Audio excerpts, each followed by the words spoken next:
Welcome to the Creator's Adventure, where we interview creators from around the world, hearing their stories about growing a business. How can you make time to do it all? It comes down to building good habits and breaking bad ones. Erica Rooney is going to show us today how she's able to be an executive coach, chief people officer, a wife, a mom, an entrepreneur, and a fitness fanatic, and make it all work together. Hey everyone, I'm Brian McAnulty, the founder of Heights Platform. Let's start the show.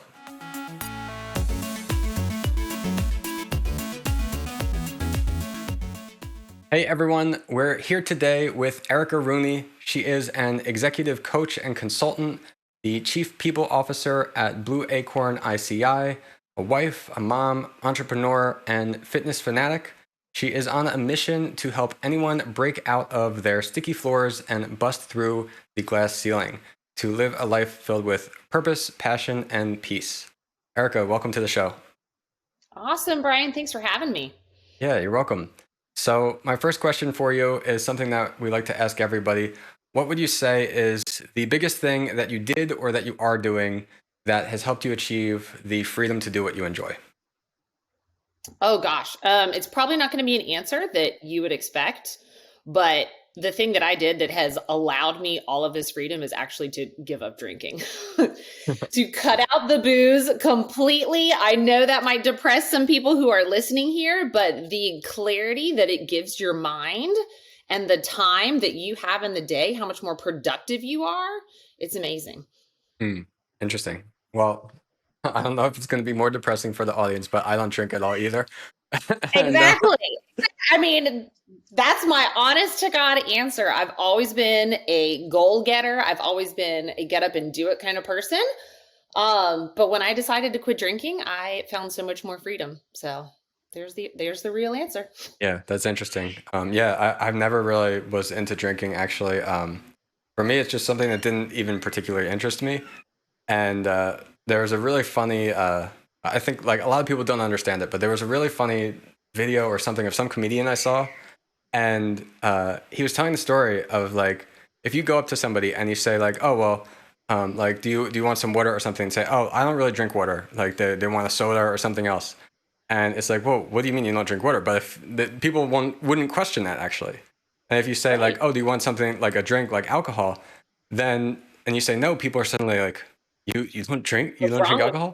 And like the joke that he said is like, what, you don't drink poison? Like what? Like no one would question not drinking water, but not drinking alcohol would be questioned. I absolutely know what you're talking about. And it is so true. It's got such a stigma around it. And that's why I love to talk about it. That's such a cool question because so many people are uncomfortable talking about it. But the benefits that you gain from not drinking are just huge. Yeah, definitely. And I mean, if you enjoy drinking, if you want to do that, I think that's fine. But yeah, for me, you do you. Yeah, for me, I don't prefer it, and I agree. There is a lot of clarity in not doing that. Yeah. All right, awesome. So you're a coach to executives, the chief people officer at Blue Acorn ICI. And in addition to this, you're running your own business and working full time while doing that. You're a mom of two, wife, fitness lover. So I'm thinking kind of the first question that might come to the mind of our audience is like, how do you do it all? And we actually listened to an episode of your podcast, and you're a podcast host as well, where you talked about this. So can you share some of that with our audience as well? This is the one question that when I start talking to people about all of the things that I'm doing, they're like, well, oh my God, how do you do it all? And the real answer is I don't, right? And I know that seems kind of, but like you just listed all of this, right? But I use this one example just to showcase is that, I've got two kids, a 4-year-old and a 7-year-old. So we're very involved, very busy. My 7-year-old plays baseball, and baseball is it goes until 7:30 or 8 o'clock, 2 or 3 nights a week. I am not here for that, right? Like I work all day. I get up at 4:30 or 5 in the morning. I want to be on the couch relaxing. I do not want to be on a cold bleacher freezing my you-know-what off. So I don't go to all of the games. I just don't. I don't sign up to bring the snacks. I don't do any of that. I show up to 2 or 3 games, the important ones, the ones where they get the trophy, but the other ones, I give them a little kiss goodbye and boot them out the door, right? So I don't do it all. And a big piece of it is relying on my tribe that I have around me, right? Like not being the one who feels like I have to do it all and really rating where am I getting quality versus quantity. So, for example, I used to think that I needed to be the mom that picked him up from school every day and dropped him off and did all these things because I was the one, I'm the mom, I have to do it, right?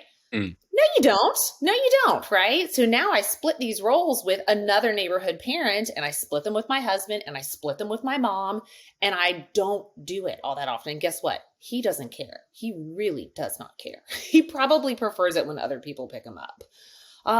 So it does on the surface look like I'm doing so many things, but in reality, I'm not. You cannot be all things to all people all the time. And as soon as you really accept that, and you own that you need to prioritize and put your efforts and your time where you are going to reap quality, not quantity, you're going to be able to do more.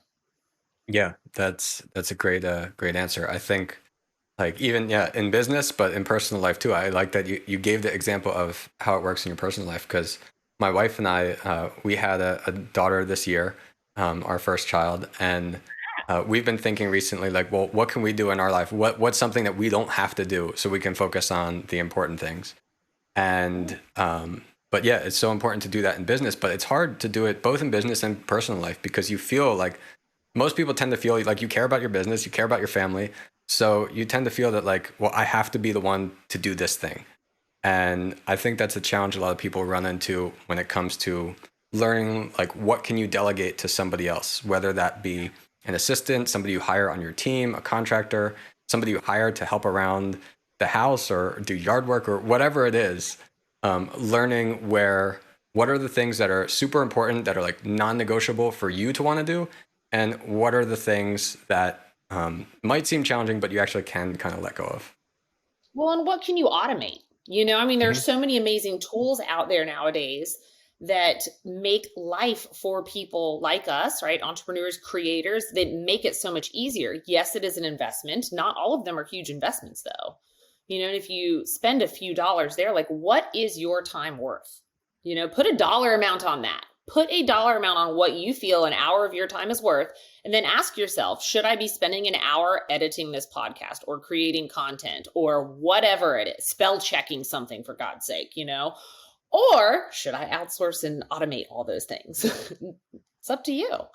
Yeah, definitely. I once heard a really good analogy too that talked about, Brian, if I told you had all these balls in the air and you were not allowed to drop a single ball, you got to keep them all. You got family, you got your job, you got your business, you got your podcast, you got all the things. Some are made of rubber and some are made of glass. Which ones do you drop? Mm. The rubber ones, So that's a way of kind of looking at it and prioritizing of like, is this a ball that I could drop? Yeah, that's a great analogy. Awesome. So one of the focuses then at your job as a coach and chief people officer is to help executives and leaders improve their personal and their work life, mainly by, well, at least one of the ways by setting up powerful habits in their routine. So this is something I'd really like to go into some more detail about. I guess first of all, how would you define a habit? Oh, it's the thing that you do every day in, day out, oftentimes that you don't have to think about it, right? Like brushing your teeth, but oftentimes that you have to make yourself do, right? It's doing the things you don't want to do too. Cool. So how would you say that habits, like big or small, how can they affect your life in the big picture? Oh man, in immeasurable ways, right? And we can circle this back to drinking, right? The first thing we talked about. If I have a glass of wine at the end of the day every day, I'm putting on, I don't know how many calories are in a glass of wine, 300, 200 every day. You add that up to a week, add that up to an entire year. How many calories are you putting in your body? And you said it first, I was a fitness fanatic. So you'll hear me equate a lot of things to like nutrition and fitness because that's where it all started for me, was in health and wellness. But all of those little things add up over time, right? Rome was not built in a day. We've heard that. But if you do that one thing, if you take that single step, you are making incremental progress. And I think that's why habits are so challenging for people, because you see this end picture and you think it is so far away, but the time is going to pass anyways. So you might as well do the work every day, do the small bits of work that add up to something big. When I first started my podcast, I was like, oh, great, I have one episode, right? And like 10 listeners, and it's my mom, so great. But every day or every week, you add that new episode, and then soon you have 50 and you have X amount of downloads, and the progress is there, right? Like if you do the work, the everyday work, the results will come. Yeah, definitely. Yeah, I think it's easy to be overwhelmed by that goal that seems so far off in the distance that it's paralyzing, and you don't even begin the thing that should become that consistent habit. Yeah, this is something Absolutely. I'm really passionate about myself, because before our Heights platform and what we do today, the first web application we built was actually a habit and goal tracker, and it's not available for people to sign up anymore. But it's something I still use myself. I've been using for over 10 years now. And part of my idea, I guess, behind the whole thing was that you have all these to-dos and things that you have to do. But then what about like the end goals that you have? Because usually your goals are different from your to-dos. And Mhm. your goals usually require, as you're saying, these habits to be formed for this consistent effort. And so my thinking was like, how can I track better the things that I want to do on a daily basis, on a weekly basis, and everything like that to build good habits and move towards my goals. Um, It gives you a roadmap for execution, yeah, right? If exactly. you say, I want to read 12 books a year, you've got to walk it back, right? That means one book a month. Okay, that means approximately how many pages a week. And so it helps you break it down into those bite sized chunks, because for someone who maybe isn't a reader, that goal seems ridiculous. Yeah, If you say, I want to run 2023 miles in 2023, I'm not going to go out and run 2,000 miles, right now. Like you've got to break it down into manageable bite sized chunks. yeah, exactly. Plus, we love that dopamine hit of checking that box on the habit tracker. Yeah, exactly. Yeah. Yeah, so it's interesting though. So like the app that I built, and my main focus was thinking about I guess the positive habits and like the positive goals I could work towards. But in the beginning of the show here, we were talking about the idea of getting rid of a negative habit of like drinking. Mm-hmm. So in your Mm-hmm. opinion, how can somebody change their bad habits and then implement new positive ones? I am a big fan of adding before subtracting. And what I mean by that is you start adding in the things that you want to do first, those positive habits, before you start removing the bad ones, right? So, for example, if you want to quit drinking and stop drinking altogether, you may say, but you also want to add in healthy fitness habits, you may say, you know what? Like, I'm going to make the goal of waking up early tomorrow and working out, right? I'm going to get it done first thing in the morning. But if I do that, like, I really shouldn't drink the night before, because then I'll be tired, I'll be hungover, I'll be groggy, I'll hit snooze, and I'm not going to wake up, right? So if we add in those healthy things before taking away, you start to those things start to fall off, right? Like if you actually do follow through with that and you work out and you feel good and you get that dopamine hit, and then you're like, I'm going to do this tomorrow. So you go to bed feeling good, then you start seeing the positive benefits that start building up, right? And I always tell people too, it's the same with like giving up soda or giving up an unhealthy food. If you want to give up soda, don't just say, I can't have soda, right? Start replacing soda with something like water or something else, right? Tea, I don't know what.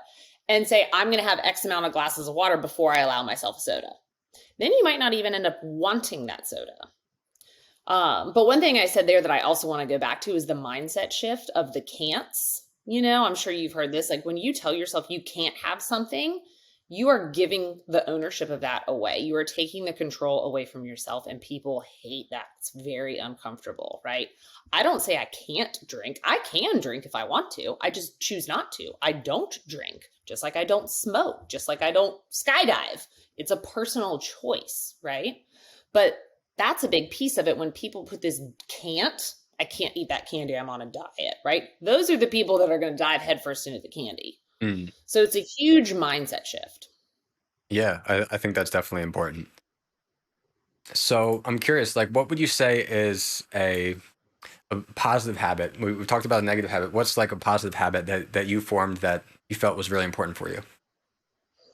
I think one that was really important for me after, especially after having kids, was reading. Like I have always been a huge reader, but after you have kids and they run you ragged all day and then they get older and they want to stay up later than you do, like I literally was not reading. But I was still buying books left and right, you know? So one of the things that I have implemented in my life is when I wake up and I'm drinking my first water of the day, I sit down and I read for the first 20 or 30 minutes. And that is the very first thing that I do. My kids are not awake, the house is quiet, it is my time, and I am making way through all of the books that I've wanted to read, you know? But over the last, I don't know, 5 or 6 years when I've had kids, it's just gone downhill. And I've let that slip off, you know? So that's something that I've recently implemented that has really been adding to my life. Cool. And would you say like when you're thinking about this for yourself of like something you want to accomplish or something you want to form as a habit, for me at least, like I like to separate things into like, well, these are things I would want to do every day, every week, at least once a month. Is it similar for you, or is it more so just like what's something that I can focus every day? Like how would you get started on it? If you decide this is a habit I want to do, would you try to do it every day right away? How would that work? I think it depends on the habit, right? I think for the most part, like let's say waking up early, if you're not a morning person, you know, you don't need, you could sleep in on the weekends. It's okay. You know, if you miss a day, it's not about perfection, right? It's about progress. And I think that's where a lot of people get delayed when it comes to building healthy habits and changing their lifestyle is they think like, well, I fell off, like I can't ever do it again, you know? So I really try to have people shoot for that 80-20 rule, right? So if you can get it done 80% of the time, it's okay. You know, it would not, if you want to be a runner, but it's not healthy for you to run every day. You will blow your knees out over time, right? If you want to be a healthy, you know, person eating lettuce all the time, whatever, sure, go eat lettuce. But like you can have that pound cake too at the end of the day. I'm like you, Brian, though. I have a habit tracker. I love checking things off every day, but I am a big believer in not letting yourself get caught up in the obsession of perfectionism. You Yeah. know, and I think that's a really hard challenge is people when they struggle 1 day or 2 days and it throws off their whole week, like they just give it up and they say, well, screw it. I can't do it anymore. Like I don't let myself get discouraged by that. Yeah, I think that's an important point because like the way I look at it is say like, like life happens. There's things that are going to come up. It's going to be hard to be perfect in it. And it's not really that important. The important part is the consistency is like improving or staying where you want it over time in general. Absolutely. I always tell people like if you walk outside and you find out that you have a flat tire, do you just say, dang it, and slash the other three? No, you do not. Like you just that'd be a lot of wasted money, you know? Yeah. It sucks. Yes, it throws you off. You got to take your car. You still can't use it, but you're not going to go slash all three of your tires. Yeah, You yeah. know? Well, So if even further than that, like to what you're saying, like it would be like saying like I'm gonna slash my tires and now I have to quit my job. I can't go to work anymore. can't So get to work anymore, can't do anything, you know, yeah. it's all downhill from here. You know, so that's one big thing that I encourage people is like, especially like we're talking right now, it's right around the holidays. Like you Mm. enjoyed yourself on Thanksgiving. Don't, you know, go, oh, woe is me. Like everything is done until the holiday season is over, you know, because I'm going to holiday parties and I got all this stuff going on. It's about finding that balance, you know, and living in that 80-20 world. Yeah. So one of the hardest things I think about having a new habit in your daily life is this consistency. How long would you say it takes for our brain to learn a new habit? And what's a good way to help somebody find the motivation to kind of implement it, even though the results may not be immediate? So, for me personally, and I'm not a neuroscientist, I know there's a lot of studies out there on how long a habit takes to form, and everybody says 30 days. I truly think it takes a little longer than that because I think people, for it to really stick, they need to start reaping those benefits and seeing those benefits. Mhm. And if you're living in this 80-20 world, I personally don't think those benefits necessarily come after 30 days, necessarily, right? Some of them you may see those positive changes right away and be all in. But some of the harder things when you're doing the work and it's not so pleasant, I personally think it takes a little bit longer than 30 days, like maybe 6 to 8 weeks, right? Yeah. Yeah, that's a And great point. I think like because in business too, like everyone watching this, hopefully you're thinking of like what's a positive habit you could have as an entrepreneur. And yeah, when it comes to business, the length of the time that you have to be consistent is generally going to be longer than just what it takes for you to form the habit. Because like you gave an example of the podcast before, so you can't say I'm going to do a podcast, I'm going to do an episode a week, and then I'm going to stop after 2 months. You should try it at least a year before you maybe it's going to take that long before you start seeing results. So absolutely. And putting in the work, right? And I think when it comes to business and being an entrepreneur, it's not just about the habits per se, but it is about your daily systems, right? Where you sit down and I guess same thing, habits, right? This is what I do on Mondays for my business. I sit down and I map out my content for the week. On Tuesday is my creative time. That's where I block out 4 hours to really focus on X, and then on Fridays, that's when I dive in and I respond to everybody, whatever your system is. You really have to have that nailed down to a T to be successful and see kind of the growth and the return that you want. Because otherwise, you suffer from what I call as ping pong brain, where you're just like all over the place. So, forming the habit of having a system and sticking with the system is huge. yeah, yeah, I think that's super important because it's really easy to become busy and do things all day long and tell everyone, Oh, well, I'm super busy with my work, whatever it is. But if you sit down and dissect that, are you actually working towards your goal of whatever that is? Like if you want to go and launch this new online course, did you actually do something that would make progress to that every single day? Or were you just answering other people's emails or something like that and not actually making progress? So yeah, I think a good example of like a habit for that is like setting aside a small amount of time per day to work on what is that end goal. absolutely. And I think it's important to note that, like, when you are an entrepreneur and you are in business, the work is never done, right? There is always something more to do. There's no 9 to 5. You're not closing your laptop up and walking away. Like, there's always more to do. And one of the habits that I think you need to be successful entrepreneur is being able to turn it off at some point at the end of the day, whatever that point is for you, and resting and taking that mental break so that you don't lead to burnout. Yeah, definitely. What I like to do, I think like something that was a big eye opener for me early on was at first I kind of thought like, you know what, I can respond to an email, I can respond to a customer right away because I'm an entrepreneur. So like I can get back to them immediately, even if it's at night. If I'm still working at night, I can get back to them. They'll appreciate that. But the reality is that was such a distraction from working on what I actually needed to do. And so by simply saying like, okay, it's 6 p.m., I'm done the emails for the day, and then being able to have that time if because personally I liked working later in the evening. And so being able to then have that time to know I don't have to do an email now, I can focus on the more creative things in my business was super powerful. Yeah. At the end of the day, that's going to give you a bigger impact and a bigger return on investment, right? Than having that instantaneous response anyways. Exactly.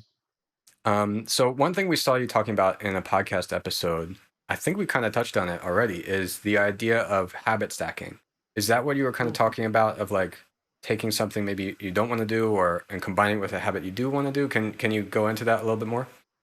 Yeah, so I love the idea of habit stacking, right? Because it's kind of this buildup. This one thing leads to another, leads to another. And yeah, I did talk a little bit about that in the beginning, but we'll talk, I'll relate it to my life, right? So one of my good habits is I go to bed at a decent hour every night. I go to bed at 9 o'clock. I don't bring my phone with me, right? Those are two habits that I put together. The first one is actually getting my butt in bed by a decent hour. And the second one was not flipping through TikTok until the end of time because you absolutely can fall down the TikTok rabbit hole and never come out, right? So I had to change that habit. So the first habit was getting to bed at a decent time. Then it was not bringing my phone with me, right? So then I started getting a good night's sleep. So that next habit that layered on top was waking up early, taking the time. Now you just heard I added in that habit of reading. Now that I'm reading and I'm accomplishing that and I'm feeling good and I've got my routine, then I start doing the working out, right? Then I started getting really tight because I was working out so much. So I was like, I've got to start incorporating stretching. So then I started stretching, which also benefited my workouts, and all of those things just build, right? Then because I was feeling so good from the working out, I was like, I really want to eat a lot healthier, right? And then I want my kids to eat healthier so that they see all of this as well.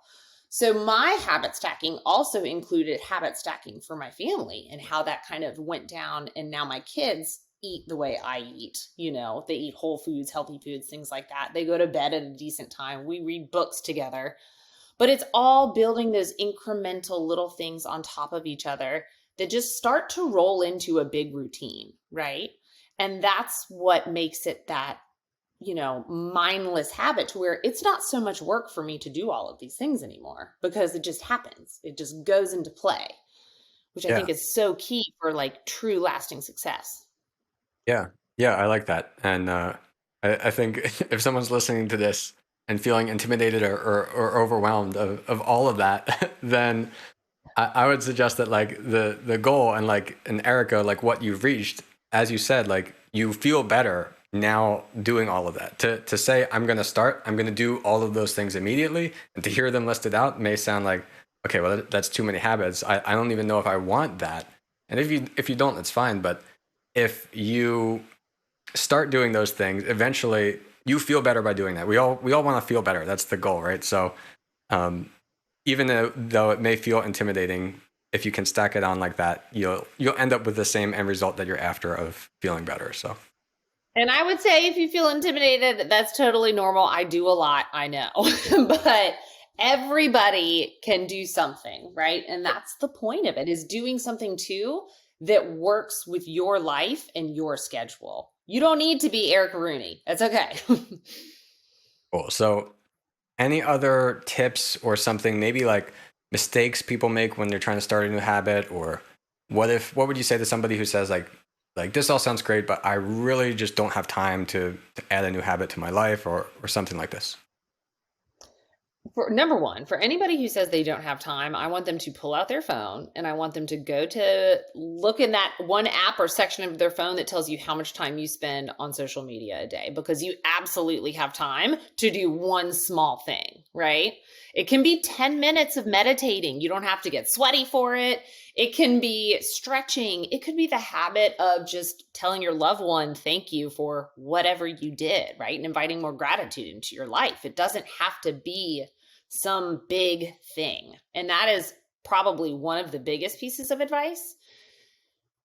I would say the biggest mistake I see with people is going all in, right? And we've got January 1st coming right up around the corner. So we are going to see this in full effect of people who are like, I'm going to eat right. I'm going to run marathons. I'm going to be super healthy, exercise 90 minutes, eat nothing but salads all day. And I will tell you, I am guilty of setting goals like that sometimes for myself, where I was like, all right, I'm going to do this and this and this. And then, I usually have a coming to Jesus with myself and I realize none of that's actually going to happen. But don't go all in, right? We cannot do it all the time. And it's not sustainable. So take the bite-sized chunks, get yourself a habit tracker, right? There's a bajillion out there since you can't use Brian's anymore, and just do the small things, right? Reap the rewards of those small benefits, start building them in slowly. Do not try to do them all at once.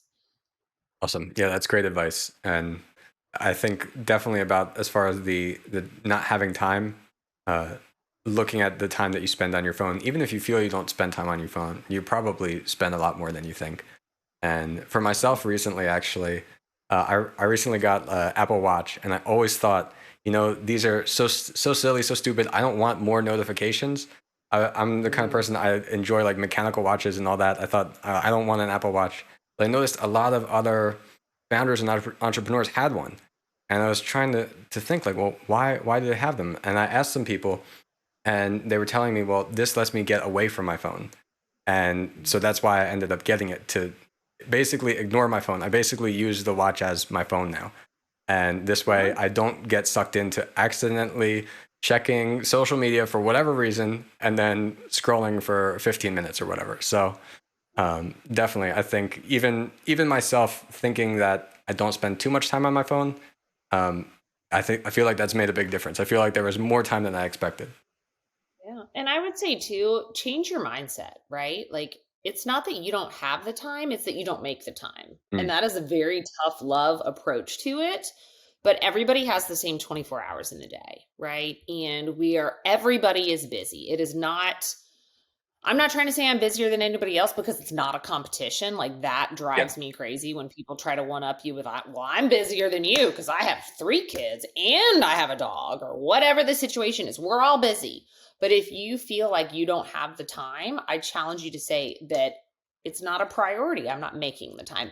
And that can be okay, right? Like you don't have to say yes to everything. It is not a competition, but acknowledge, don't make an excuse. Acknowledge that you're the one that gets to control your time and you're making that decision. Yeah, I really like that, and I completely agree. It's easy to fall into making an excuse for something, but if you find yourself doing that, I would challenge you to think about the reason behind that is probably that you're uncomfortable with something, and there might be some spot in your time that it's probably if you're thinking now, well, I would want to do this, but you have an excuse for it, then there's probably something you can get rid of or change that you can find a way to fit that in um, rather than making the excuse, even though it's not easy, of course. 100%. If I gave you a really crappy job to do, Brian, and you were like, Erica, I don't have the time for that. It's probably true. But what if I came back and I was like, Brian, what if I give you $1,000 to do it? You might be like, maybe I do have the time, right? So it's like, you do have the time. It's just not a priority. Yeah, yeah, you got to figure out what it is that's actually important to you. All right, that's awesome. Absolutely. I think I've got one more question for you. On the show, we like to have all of our guests ask a question to the audience. So, if you could ask our audience anything, anything you're curious about, anything you want them to think about, what would that be? Yeah. So what I believe in is sticky floors. And I'll tell you, sticky floors are those pesky limiting beliefs like imposter syndrome, perfectionism, toxic behaviors, toxic habits that keep you from busting through the glass ceiling. They keep you from being the entrepreneur you want to be. They keep you from starting, right? So I would challenge the audience to really take a minute and feel that uncomfortable sticky floor because we all have them, and identify what is that sticky floor of mine and what is the step that I need to take to start to clean up that sticky floor so that I can bust through the glass ceiling. Awesome. Yeah, that's a great thing to think about. All And right. yeah, Well, Erica, thanks so much for coming on the show. Before we get going, where else can people find you online? you can find me on LinkedIn. I am extremely responsive on LinkedIn. So just Erica Rooney, Chief People Officer. You'll see me on there. I think there's only 2 Erica Rooneys out there. So you can't miss me. LinkedIn, I'm on Facebook and Instagram under From Now to Next. And I do have a TikTok. I'm not super active there, but absolutely hit me up on LinkedIn. I love to connect with people. Cool. All right. Thanks so much, Erica. Thank you.